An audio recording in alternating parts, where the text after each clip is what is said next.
Friends, உண்மையிலே இந்த தடவை இண்டிபெண்டன்ஸ் டே ஹாலிடேக்கு கொடைக்கானல் போகிறோம்னோடனே ரொம்ப இப்படி இந்த பக்கம் பூவை வச்சு அந்த பக்கம் கிராஸை வச்சு கார்டனில் போய் அப்படி வீடியோ எடுக்கணும், இப்படி வீடியோ எடுக்கணும், எடுத்து நம்ம யூடியூப்பில் அப்லோட் பண்ணி நிறைய லைக்ஸ் வாங்கணும் அப்படியெல்லாம் நினச்சிக்கிட்டு தான் போனோம்.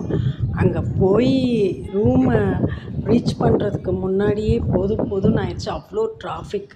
ஆனால் கிளைமேட் நல்லா இருந்ததுனால உட்காந்து அப்படியே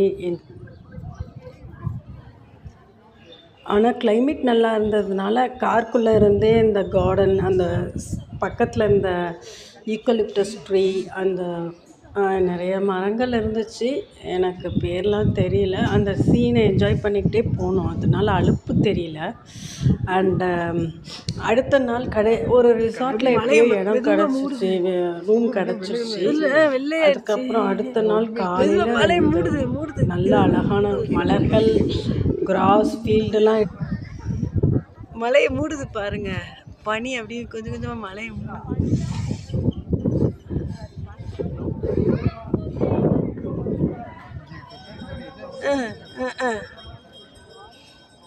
மலையை மூடுது. ஃபுல்லாக முடிச்சு வெளில தான் இருக்கு. நான் வீடியோ எடுத்துக்கிட்டேன். எல்லாம் கத்திக்கிட்டு தானே எடுக்கிறாங்க. கத்தாதீங்க. ஃபுல்லாக முடிச்சுங்க. அப்படியே பார்த்து பனி அப்படியே வந்து